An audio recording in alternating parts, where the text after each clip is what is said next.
Olá, pessoal. Professora Regiane Félix novamente, falando com vocês sobre o processo de urbanização, com ênfase na parte de favelização das cidades. Esse assunto está sendo complementar ao que vocês estão utilizando no livro didático, para que vocês tenham noção de como que ocorre o processo de urbanização. Então, a gente já falou em videoaulas anteriores de como que surgiram as favelas, de como que surgiu o nome favela. Então, que existe o plano diretor, que existe o estatuto da cidade, que existe a ação participativa da população para fazer com que esse processo de urbanização seja garantido de forma adequada, de forma correta. Então, a gente vai dar continuidade agora a esse processo. Vai ser o nosso último vídeo falando sobre favelização, porque eu julgo importante a gente entender e desmistificar um pouco as ideias de que alguns conceitos que a gente vem ouvindo há muito tempo. Então, eu achei interessante abordar essa questão com vocês, tá? Então, na última aula, a gente parou nesse slide aqui. Mas quais são os pontos que devem ser discutidos antes de um processo de urbanização de uma favela? A gente tem vários pontos que podem ser analisados, principalmente a questão da violência, né? Então, tem que ser visto a questão de como urbanizar, como retirar a violência existente naqueles locais. Porque, infelizmente, em algumas comunidades, que é o termo mais adequado para a gente falar hoje em dia, e não mais favelas, mas sim comunidades, infelizmente a gente ainda vê a presença do tráfico de drogas, né? Da violência existente no lugar. Então, quais são esses pontos que devem ser discutidos antes de um processo de urbanização? Quando é feito lá a sessão extraordinária na Câmara dos Vereadores, na Câmara Municipal, aonde a população pode falar também, são esses pontos que vão ser debatidos.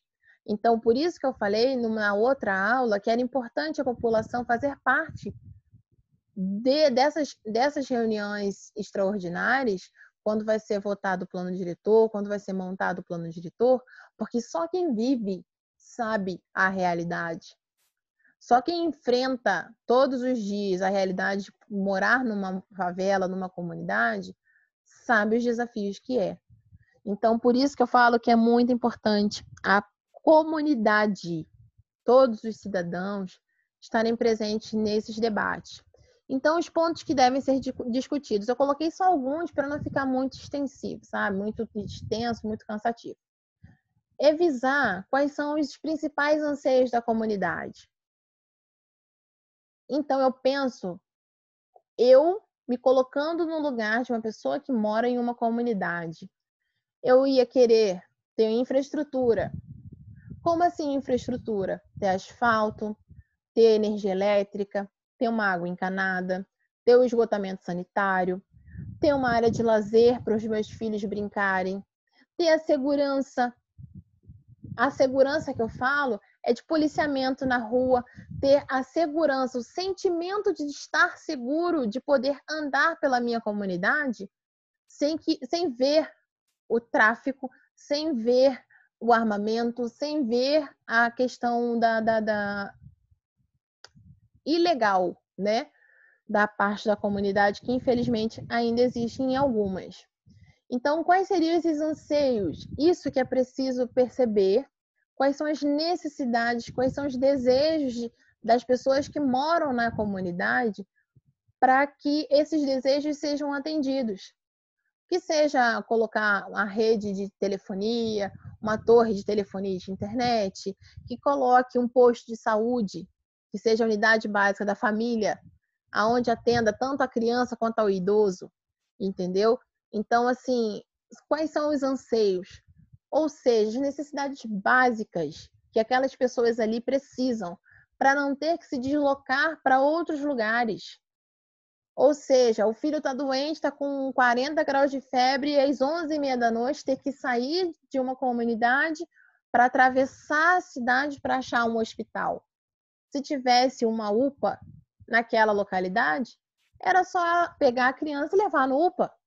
Às vezes está 15 minutos, 10 minutos da casa da pessoa, entendeu? Então, são esses anseios que a gente precisa ter em mente. Qual é a vocação da comunidade? Em que ela trabalha? Então, é analisar o que precisa ser investido ali. Que seja fazer um camelódromo, que seja fazer uma feira livre, uma área que tem uma feira livre. Então, verificar onde pode ser feito uma estrutura para que essa comunidade possa trabalhar. Para que seja feita uma estrutura como uma praça bem ampla, onde tenha o lazer de um lado e uma feira livre do outro. Nessa feira livre, onde possam vender verduras, legumes, frutas e que possa também vender o artesanato. Então, isso é importante, porque a economia vai estar circulando dentro da comunidade. Tem que pensar também se vale a pena realocar a comunidade para uma área distante do seu local de origem.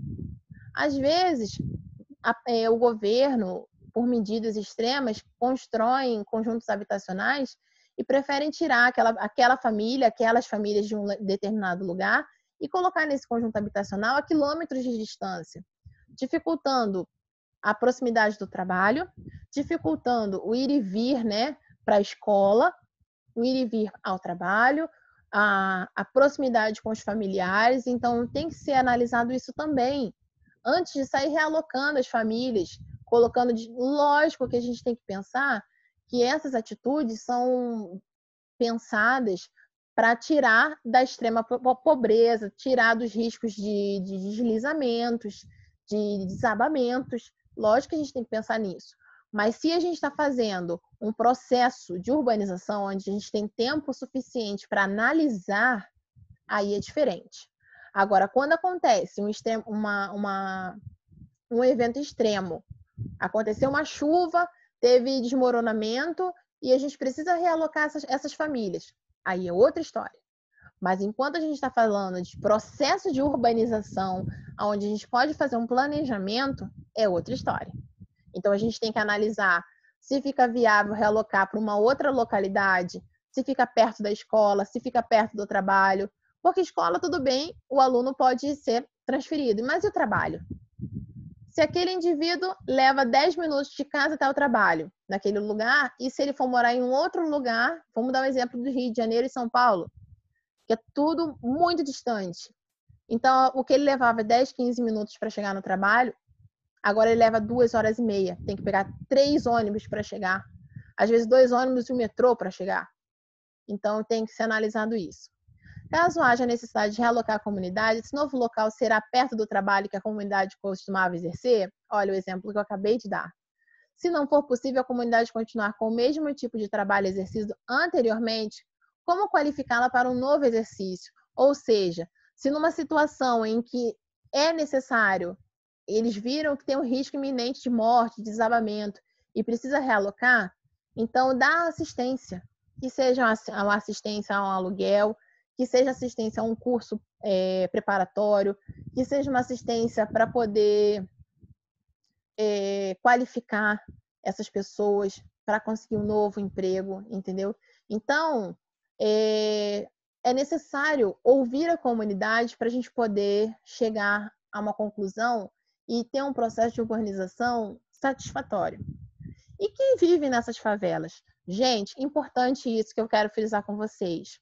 A gente precisa tirar essa coisa que colocaram de que na favela só existe ladrão, que lá não tem ninguém com cultura, que todo mundo é mal educado, que todo mundo é traficante ou ladrão. Não, gente. As pessoas moram nesses lugares porque às vezes não têm condições de morar em outros. Pessoas que trabalham, pessoas honestas, pessoas que estudam com nível superior. O lugar delas, lembra quando a gente teve lá a aula do que seria o lugar, sensação de pertencimento, de onde a gente ama, onde a gente é um lugar que a gente gosta de estar, que a gente tem lembranças boas?